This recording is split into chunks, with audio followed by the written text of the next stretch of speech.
और आप इसको अच्छी तरह जानते हैं, इस किताब को इसे जानते अच्छी तरीके से। यीशु मसीह ने स्वयं आया उस मंदिर में, कहा, लोगों को डांटा फटकारा कि ये परमेश्वर के मंदिर, आराधना का मंदिर है, तुमने डाकुओं का खो बना दिया है। शायद वो चलते चलते चलते चलते वो दौड़ते दौड़ते भवन में जाना चाह रहा होगा कि जो परमेश्वर ने कहा है, जो परमेश्वर कहता है, जो उसने अपनी व्यवस्था में दिया है, उसकी उन आज्ञाओं का मैं पालन करना चाहता हूँ।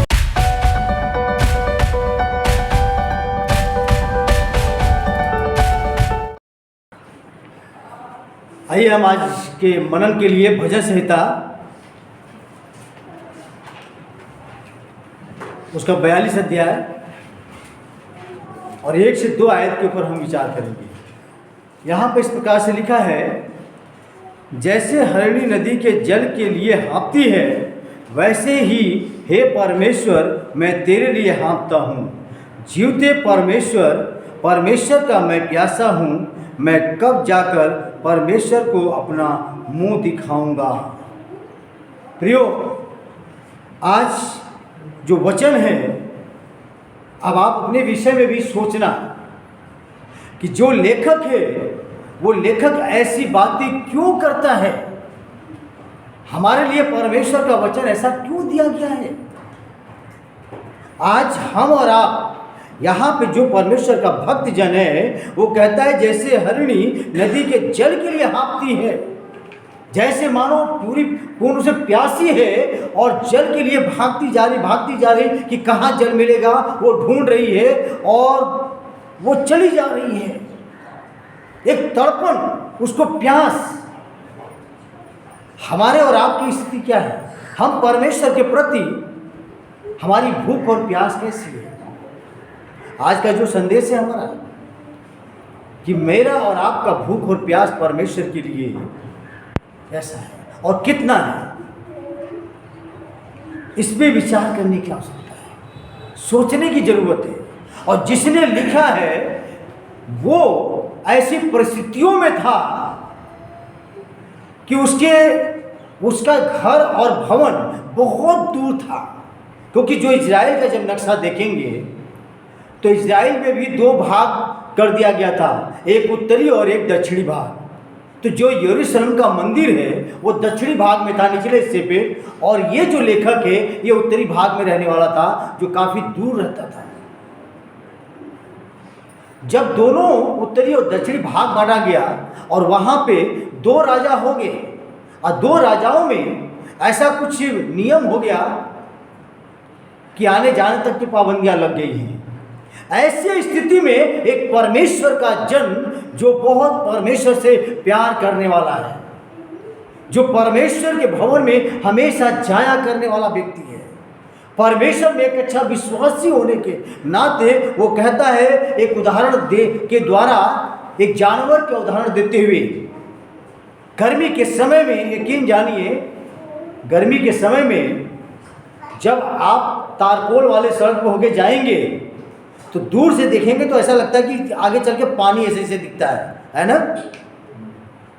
और हिरण जो है वो दौड़ता हुआ जा रहा है, वो पानी नजर आ रहा, वो फिर आगे जाके देखता है वहाँ पानी नहीं है, फिर वो आगे बढ़ता है। इस प्रकार से एक तड़पन उस प्रभु के अंदर है, प्रभु के दास के अंदर है, परमेश्वर के प्रति, परमेश्वर की आराधना में जाने के प्रति, परमेश्वर के वचन को सुनने के प्रति, परमेश्वर की आराधना करने के प्रति, कि मैं जाऊं और परमेश्वर की आराधना करूं। मैं इतनी भूख और प्यास है उसे, एक अच्छे विश्वासी की पहचान। एक तो होता है कि मेरा काम पड़ गया, हम भवन में नहीं जा पा रहे हैं, जो बड़ी मुश्किल से, मतलब बहुत जरूरी है, मुझे जाना पड़ गया। एक होता है कि मेरे बिना काम नहीं होगा, एक होता है कि मैं बीमार हूँ, मैं चल नहीं सकता, जा नहीं सकता, इस वजह से मैं भवन में नहीं गया। लेकिन अगर मैं जानता हूँ, मेरे अंदर इतना बुद्धि समझ है कि आज का दिन परमेश्वर जी उठा था और हमें जाकर उसकी आराधना करनी चाहिए, और आज के दिन लोग आराधनालय में जाते हैं, भवन में जाते हैं, और मैं घर में हूँ, मुझे इससे बेहतर है कि मैं परमेश्वर की आराधना जाके करूँ। और इसी प्रकार से ये प्रभु का दास जो है यहाँ पे वर्णन करता है। कुछ बाइबल के इसी भजन संहिता में 119 और 131 आयत को मैं यहाँ पढ़ूंगा और आप भी खोल सकते हैं।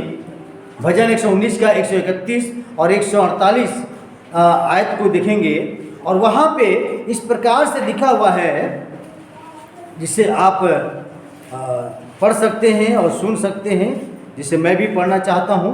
और इस प्रकार से लिखा हुआ है, मैं मुंह खोलकर हाँफने लगा क्योंकि मैं तेरी आज्ञाओं का प्यासा था। हालेलुया। किस चीज का प्यासा है यहाँ प्रभु का दास? आज्ञा पालन करने का, कि जो परमेश्वर ने कहा है, जो परमेश्वर कहता है, जो उसने अपनी व्यवस्था में दिया है, उसकी उन आज्ञाओं का मैं पालन करना चाहता हूँ। यदि मेरे लिए परमेश्वर ने आज्ञा दिया कि रविवार को दिन तुझे आराधना करना है, तो मैं इस आज्ञा का पालन करना चाहता हूँ। हे परमेश्वर, ये जो मेरे जीवन में तमाम प्रकार की बाधाएं हैं, समस्याएं हैं, इसको दूर कर परमेश्वर। मैं उस हिरनी के समान मैं प्यासा हूँ तेरा, तेरे भवन का, तेरे वचन का, तेरी महिमा करने के लिए मैं प्यासा हुआ हूँ। आज उद्धार पाए हुए लोगों के अंदर, जैसे मैं पिछले दिनों में बताया कि उनका पेट ही ईश्वर बन बैठा है, उनका पेट ही परमेश्वर बन बैठा है, कि परमेश्वर के लिए समय नहीं निकालते हैं। उनके अंदर परमेश्वर के प्रति भूख और प्यास नहीं है, उनके अंदर परमेश्वर के प्रति आदर और महिमा नहीं है, उनके अंदर डर और भय नहीं है।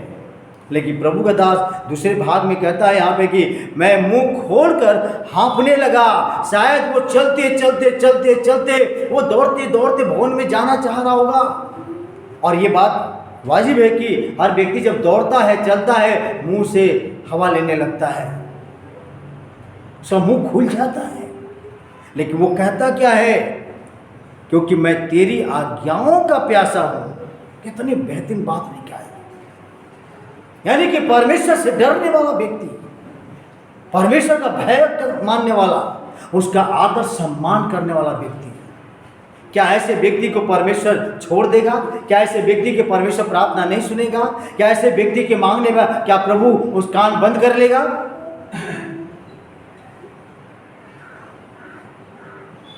मैं दूसरे भाग में इसी के यहाँ पे इस प्रकार से लिखा है, मेरी 148 में, मेरी आंखें रात के एक पहर से पहले खुल गई। मेरी आंखें रात के एक पहर से पहले खुल गई। क्यों? किस लिए? सोचिए। उसके निचले भाग में लिखा है कि मैं तेरे वचन पर ध्यान करूं। Hallelujah, hallelujah. उसके वचन पे ध्यान करने के लिए, उसका वचन पढ़ने के लिए एक पहर रात को ही खुल गई।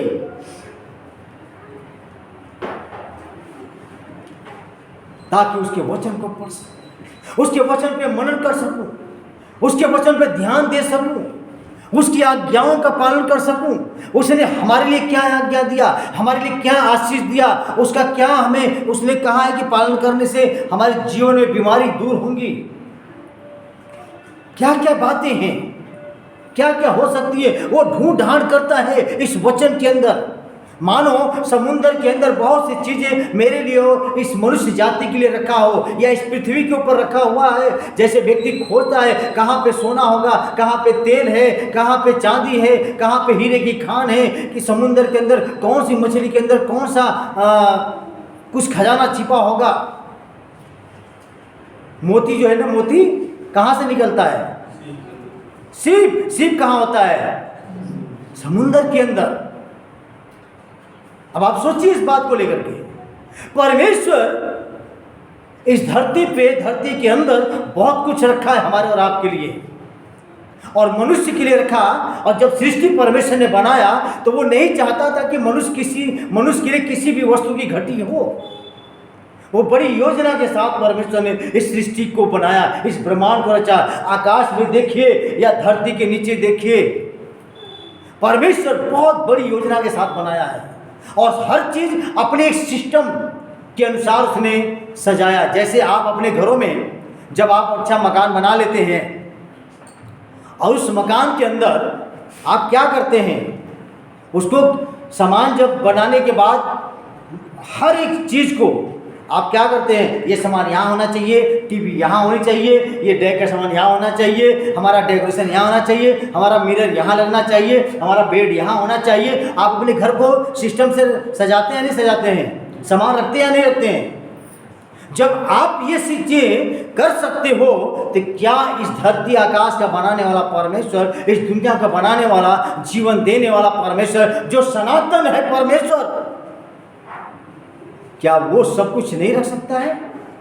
इसलिए जो आकाश में देख रहे हैं आप, कितने ग्रह हैं, एक सिस्टम से अपनी जगह पे चल रहा है, एक दूसरे के चक्कर काट रहे हैं।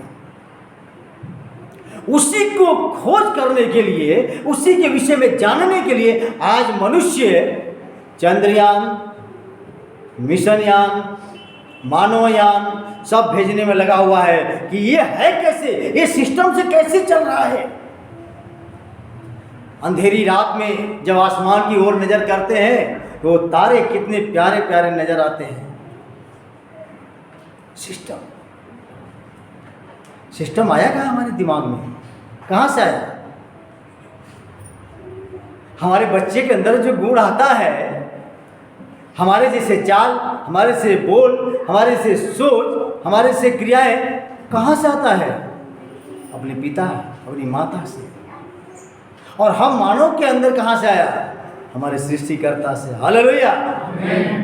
हमारे सृष्टिकर्ता के अंदर से। वो हमारा पिता है, वही हमारी माता है, हम उसके सब बच्चे हैं, उसके लोग हैं। वो मानो दुल्हा है, वो हम उसकी दुल्हन हैं। इसलिए अपनी वो दुल्हन को लेने आएगा। इसलिए दुल्हन को लेने आने से पहले उसने कहा है कि तुम अपने आप को सजा लो। ब्यूटी पार्लर में जाकर के नहीं। ध्यान रखिए, डिजाइन वाला बाल गुथवाना नहीं है। आजकल बड़े डिजाइन वाले लड़कियों के बाल औरतों के खूब गूथे जा रहे हैं, दिखाते हैं। आदमी लोग भी आजकल फेशियल करा रहे हैं। लेकिन शरीर को मेंटेनेंस करके रखना अच्छा है। ये शरीर परमेश्वर ने बहुत सुंदर दिया है, इसको मेंटेनेंस करके रखिए अपने आप को अच्छा, साफ सुथरा, पवित्र। लेकिन अपने इस मंदिर को, जो मंदिर को परमेश्वर देखना चाहता है, जिसमें रहना चाहता है, और जिसे अंदर मंदिर में रखे हुए सामान, वो कौन सा है?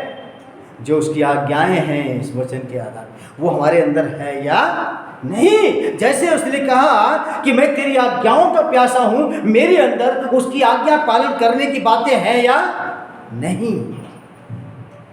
मेरे अंदर उसके वचन के पढ़ने के लिए मेरे अंदर बुद्धि है या नहीं? बुद्धि मेरे सिर के ऊपर है या अंदर है? आप लोगों का, मेरे तो अंदर है। आप लोग कहाँ है? कहाँ है? सबके कहाँ है? तेजी से बोलो, फिर से बोलो, एक बार फिर से बोलो। हालेलुया। सबकी बुद्धि, जीव हो, जंतु हो, कीटाणु हो, मानव है, हर एक के अंदर ही पाया जाता है। इस प्रकार से परमेश्वर का दास यहाँ पे लिखते हुए कहते हैं कि मेरी आंखें रात के एक पहर से पहले खुल गई कि मैं तेरे वचन पे ध्यान करूं। क्या लिखा है, क्या क्या बातें हैं मेरे लिए, आपके लिए, आपको सिखाने के लिए, आपके लिए प्रार्थना करने के लिए। कभी शरीर में थकान है, कभी कुछ और बातें हैं, मैं नहीं भी उठ पाता हूँ, लेकिन यह कि मेरा प्रयास उठने के लिए होता है, हमेशा वचन पढ़ने के लिए होता है, प्रार्थना करने के लिए होता है। आपके अंदर भी जैसे प्रभु के दास ने कहा, हम प्रयास कर रहे हैं, हम क्या कर रहे हैं, कोशिश कर रहे हैं कि परमेश्वर के वचन पे हम क्या करें, मन लगाएं। और उसके निचले भाग में भी बड़ी अच्छी बातें लिखी है, अपनी करुणा के अनुसार मेरी सुन ले, हे यहोवा अपनी रीति के अनुसार मुझे जीवित कर, जो दुष्टता में धूल लगा रहे हैं वे निकट आ गए हैं, वे तेरी व्यवस्था से दूर हैं। हे यहोवा तू निकट है और तेरी सब आज्ञाएं सत्य हैं। बहुत काल से मैं तेरी चितौनियों को जानता हूँ कि तूने उनकी नींव सदा के लिए डाली है। उसकी नींव सदा के लिए डाला है। जो बातें परमेश्वर ने आदम से किया, नूह से किया, अब्राहम, इसहाक, याकूब से किया, यहोशू से किया, मूसा से, यहोशू से किया, शमूएल से किया, एली से किया, दाऊद से किया, सुलेमान से किया, नबियों से किया, उसके बाद परमेश्वर ने आकर प्रभु यीशु से वो बातें प्रकट करवाया। इसलिए प्रियो, हमें और आपको जो आने वाली पीढ़ी के लिए जो उसकी नींव डाली है कि आने वाली और पीढ़ियों के लिए ये परमेश्वर का वचन है, जिसे हमें पढ़ना चाहिए और सुनना चाहिए। इसी भजन संहिता 122 के पहली आयत के लिए हम देखते हैं, 122 के पहली आयत को हम देखते हैं, लिखा हुआ है, जब लोगों ने मुझसे कहा कि हम यहोवा के भवन को चलें, तब मैं आनंदित हुआ। जब लोगों ने कहा, कहाँ जाने के लिए, यहोवा के भवन के लिए, यहोवा के भवन के लिए मेरा हृदय आनंदित हो गया। और मैं एक बात क्लियर कर देना चाहता हूँ, ये जरूरी नहीं कि मैं 4 बजे उठता हूँ, मैं 3 बजे उठता हूँ, कोई 5 बजे, आपका अपना समय है, आपका अपना समय है। लेकिन वचन पे आप किसी समय होते उठते हो, आप मन जरूर लगाएं परमेश्वर के वचन पे, जरूर पढ़ें। बिल्कुल न पढ़ना ही बेकार है, बात नहीं, वो जीवन सही नहीं है। आप अपना मन जरूर परमेश्वर के वचन की ओर लगाएं। बिल्कुल व्यक्ति जैसा यहाँ लिखा है कि जब लोगों ने कहा मुझसे कि हम आओ भवन में चलें, और लोगों से जब कहा जाता है, कहते मेरे पास टाइम नहीं है। और ऐसे ही आज कलीसियाओं में 1 महीना, 2 महीना, 3 महीना हो गया, 4 महीना होते जा रहा है। क्या विश्वास है? सोचिए कितना प्यार करते हैं। अजी मैं बहुत प्यार करता हूँ, मैं दशवांश देता हूँ, मैं दान देता हूँ, भाई मेरा भी दान डाल देना। परमेश्वर ऐसे नहीं चाहता है। परमेश्वर चाहता है कि तू दिल से उसकी भक्ति कर, उसकी आराधना कर, उसकी महिमा कर। और ये परमेश्वर के दास दाऊद के द्वारा यहाँ पर लिखा है, जब लोगों ने मुझसे कहा कि हम यहोवा के भवन को चलें, क्योंकि दाऊद एक राजा है, राजा था। और राजपाट में आप जानते हैं, अभी हमारे देश में कल से G20 सम्मेलन चालू हुआ है। अब कोई जा करके वहाँ बोल दे मोदी साहब को, आइए इस टाइम हम मंदिर में चलते हैं, अयोध्या चलते हैं या और किसी मंदिरों में चलते हैं, तो उस टाइम का क्या कहेंगे वो? अरे भाई, मेरे देश के अंदर मैंने इनवाइट किया है G20 सम्मेलन, देश के प्रधानमंत्री और तमाम सचिव और भी लोग आए हुए हैं, क्या मैं जा सकता हूँ? लेकिन यहाँ दाऊद एक राजा क्या कह रहा है, जब लोगों ने मुझसे कहा तो मेरा हृदय क्या हुआ, लिखा तब मैं आनंदित हुआ। और जब वो आनंद से भर गया तो भवन में भी गया, भवन में भी गया और परमेश्वर की महिमा किया है। वो भी राजा था और उसे मालूम है कि मेरे जीवन का मूल जो है यहोवा परमेश्वर है, मेरे राजपाट को चलाने वाला यहोवा परमेश्वर है, मुझे चलाने के लिए बुद्धि समझ देने वाला यहोवा परमेश्वर है, इसके अलावा और कोई नहीं है।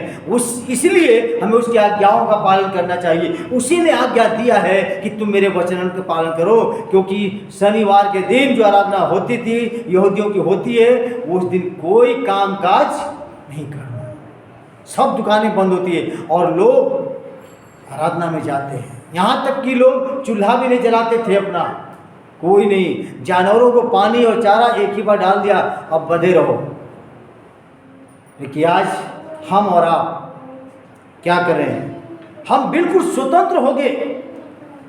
जब लोगों ने उससे कहा तो लिखा है उसका हृदय आनंदित हो गया। परमेश्वर की आराधना और परमेश्वर की आज्ञा, परमेश्वर से प्रेम, परमेश्वर पर विश्वास को अटूट दिखाता है आपके इस व्यवहार को लेकर के, कि आप कितना परमेश्वर से प्रेम करते हैं, आपका कितना विश्वास है, कितनी आज्ञाओं का पालन करते हैं, परमेश्वर के आप आराधक हैं।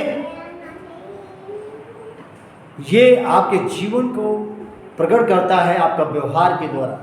जब आप भवन में आते हैं, आप जब बाइबल पढ़ते हैं, आप घर में कोई देखे या ना देखे, जब आप घुटना टेकते हो, कोई देखे ना देखे कि आप बाइबल पढ़ रहे हैं, लेकिन परमेश्वर देख रहा है। परमेश्वर आपके गुप्त में आपका सच में अगर करने वाले हैं, आप अच्छे विश्वासी हैं, आज्ञा पालन करने वाले हैं, तो परमेश्वर आपके गुप्त में किए हुए बातों को देख करके आशीष देगा। हालेलुया। कोई देखे या ना देखे, मैं इसलिए उठता हूं क्योंकि मैं 10 साढ़े 10 बजे सोता हूं और फिर मेरे एक हैबिट मैंने बना लिया कि नहीं, मुझे, मैं दिल से, मैं कह रहा हूं, मैंने दिल से परमेश्वर के वचन से प्यार करता हूँ, इसलिए कि नहीं, मुझे उठ करके 10 चैप्टर पढ़ना है, 2 घंटा लगेगा।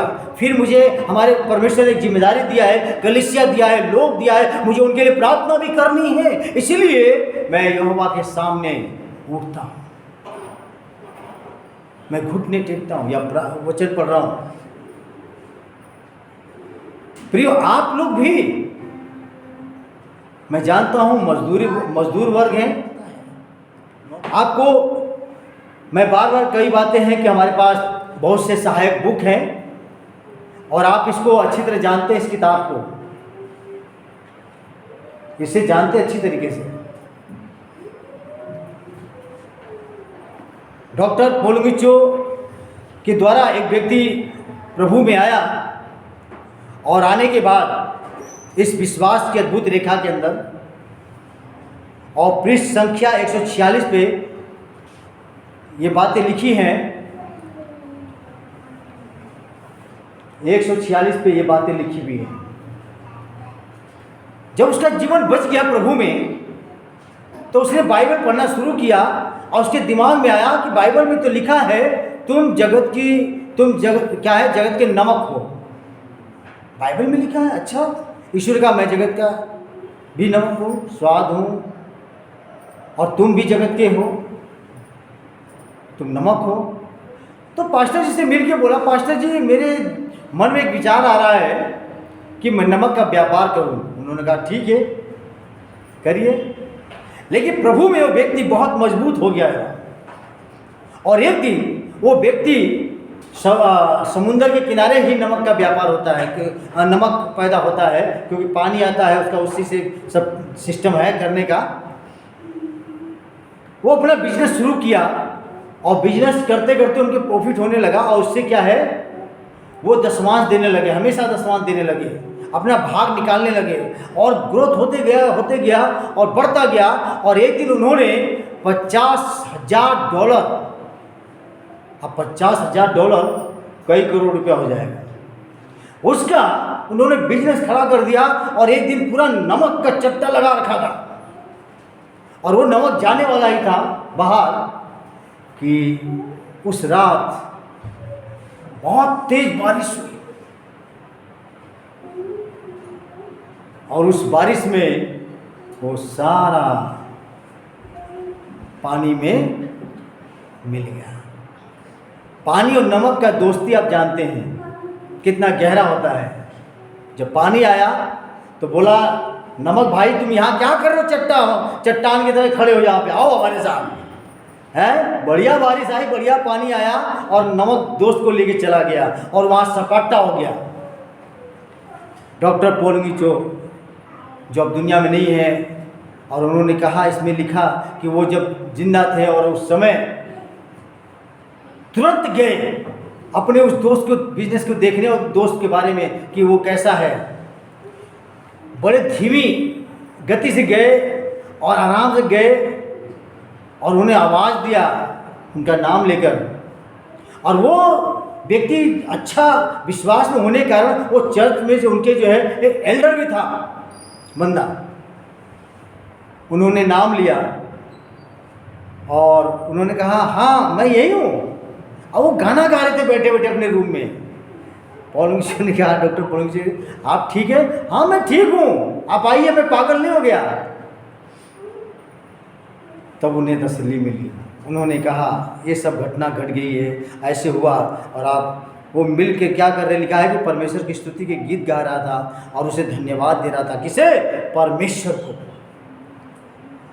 वहाँ लिखा है पादरी साहब मैं ठीक हूँ। और उसने हंसकर कहा मैं पागल नहीं हूँ, चिंता न कीजिए, मेरा सब कुछ बर्बाद हो गया, परमेश्वर ने सब ले लिया, परंतु जैसा आपने हमें हमेशा मुझे बताया है कि मेरे पास यहाँ सभी स्रोत है।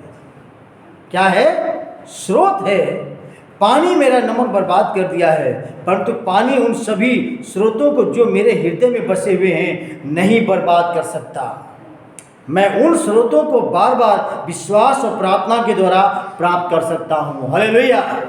और आप सोच सकते हैं कि वो स्रोत कौन था उसके हृदय में? कौन है? परमेश्वर। क्या नाम है? प्रभु यीशु था उसके वो स्रोत का कारण, जिसके बारे में कहता है कि मैं बार बार विश्वास और प्रार्थना के द्वारा उसे प्राप्त कर सकता हूँ, उससे वो सामर्थ्य प्राप्त कर सकता हूँ और वो मेरे उस फिर से बिजनेस को वो बढ़ाएगा। शायद यीशु मसीह उसके जीवन में नहीं होते, वो बिजनेस भी न कर पाता। अगर करता तो शायद वो इतना पागल हो जाता, निराशा के साथ साथ वो पागल हो गया होगा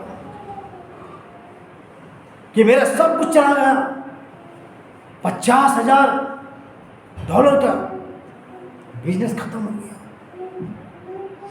लेकिन वो बंदा प्रभु की महिमा करता।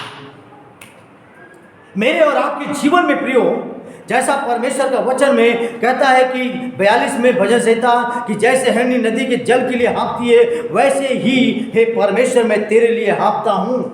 हमारी भूख और प्यास परमेश्वर के प्रति, आज कलीसियाओं का जो भूख और प्यास परमेश्वर के प्रति कैसा है, वो अपने आप को जांचे। मैं कैसे भूखा और प्यासा परमेश्वर के प्रति हूँ?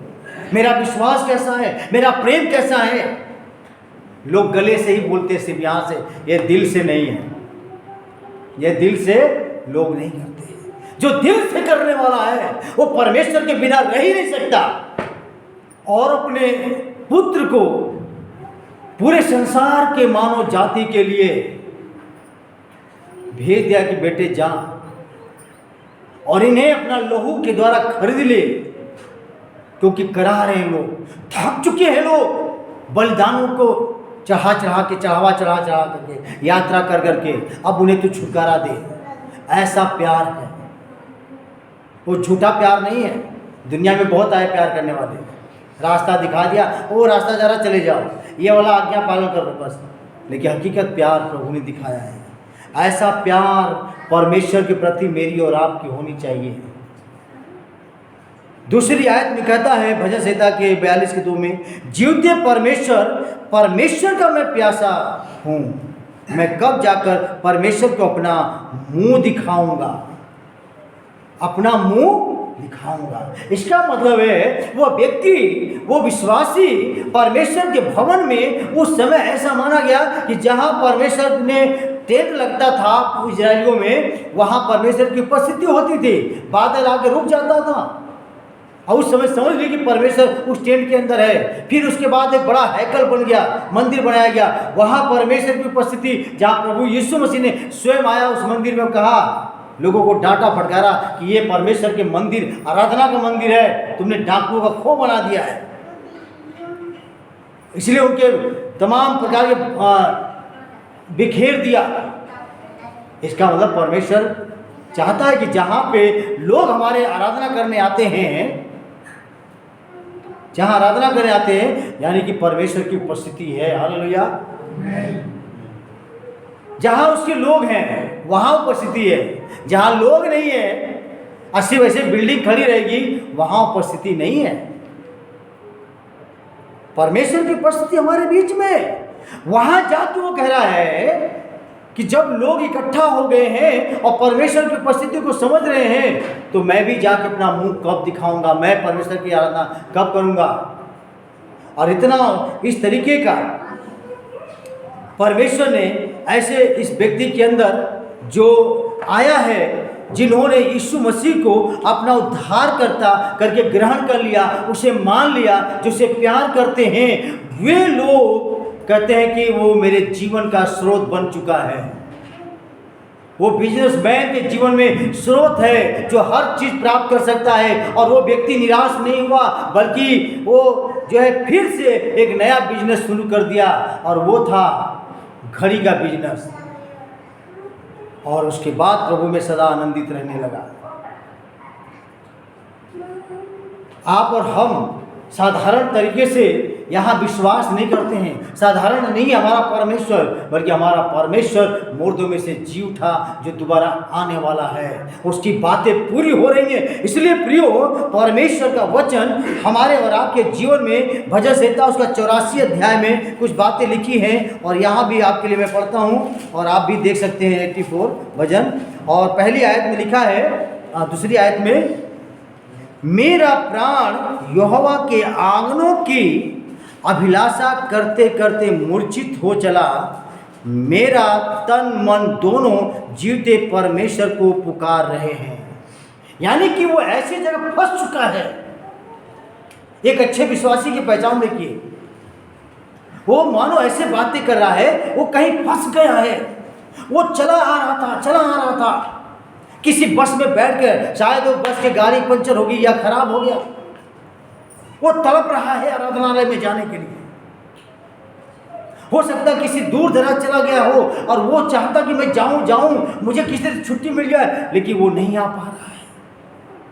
लेकिन उसकी तड़पन देखिए, एक प्रभु के दास का तड़पन कहता, मेरा तन और मन दोनों जीवते परमेश्वर को पुकार रहा है। वो कहीं पे भी हो गया, फंस गया है। अगर उसके बस की बात थी तो वो यहोवा के भवन में आ गया, वो यहोवा के भवन में आ गया।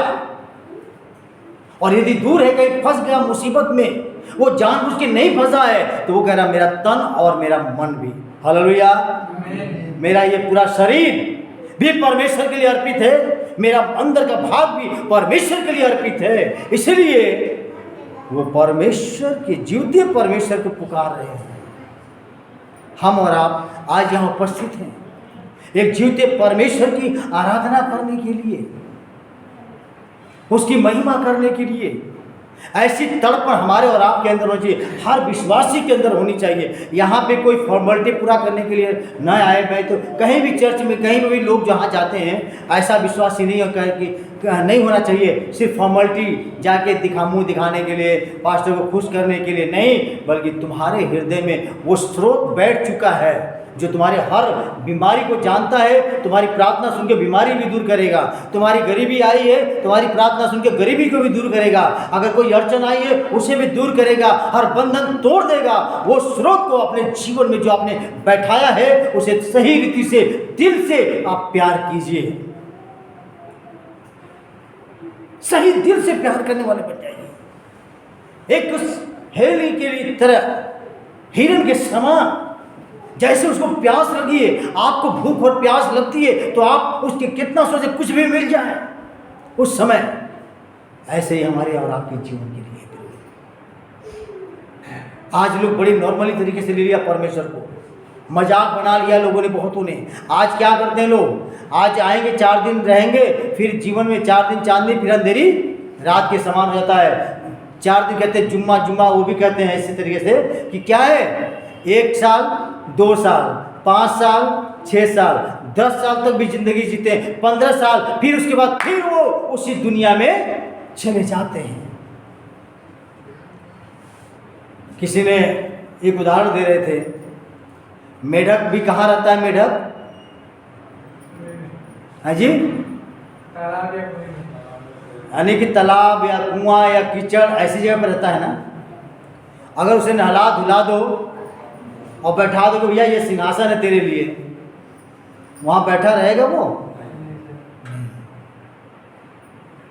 वो फिर उछल कर या तो कुएं में या तो उस कीचड़ में या फिर उस तालाब में जाएगा, क्योंकि उसकी जगह वहाँ है। देखिए, हम अपने आप को परखें और जांचें। हम परमेश्वर में बुलाए हुए लोग, परमेश्वर के लहू के द्वारा खरीदे हुए लोग, परमेश्वर के चुने हुए लोग, और हमारे अंदर ऐसी भूख और प्यास होनी चाहिए जैसे इस हिरनी के समान। आज के कलीसियाओं में बहुत कम देखने को मिल रहा है। स्वार्थ है उनके जीवन में, मेरा काम पूरा हो जाए बस उसके बाद बंद करो। बहुत से तो ऐसी टीचिंग दे रहे हैं लोग, 5 संडे आना है आपको, क्या करना है, 5 संडे आना है, और उसके बाद कहाँ जाएगा भाई वो? कभी नर्सरी से पेड़ लेकर के आए हों और नर्सरी वाले ने बोला हो भाई इसको ना सिर्फ 1 महीना पानी देना, और एक पेड़ जो है ना बस 1 महीना, और ये पेड़ जो है ना 1 महीना लगातार बस पानी दे दो, इसके बाद तो जीवन भर छोड़ दो, ये अपने आप ही जो है बढ़ जाएगा, फल देगा, और चिंता मत करो, और आप इसी चक्कर में रह जाओ। फिर देखना वो पेड़ आपको क्या देता है। ऐसी टीचिंग है लोगों की, सावधान रहिए। परमेश्वर से तन मन धन के साथ परमेश्वर से लगाव रखें। ये फॉर्मेलिटी पूरा नहीं करना है, बल्कि समुद्र में छिपे हुए उस मोती को ढूंढिए, भोर में उठ जाइए। जब भी मौका मिलता है परमेश्वर के वचन को खोल दीजिए। जब भी मौका ढूंढिए, घुटना टेकिए, आपकी प्रार्थना सुनने के लिए परमेश्वर तैयार है। हालेलुया। सो आज के इस वचन के द्वारा परमेश्वर आप सबको, हम सबको बहुत ऐसे आशीष दे। आइए हम एक प्रार्थना के साथ समापन करते हैं। पिता, हम धन्यवाद करते हैं प्रभु, जो वचन बोया गया 30, 60, 100 गुना ने आशीष और बड़ी बरकत दे प्रभु जी। इन सब के परिवारों में तेरा अनुग्रह होने पाए, जो बहुत सी बीमारी कारण नहीं आ पाए, प्रभु ने छू करके चंगाई दे प्रभु जी। पिता, दया और अनुग्रह करें। धन्यवाद करते हैं, इस घड़ी की तरह हाथ में देते हैं, यीशु के नाम में दुआ मांगते हैं। प्रभु आशीष दे।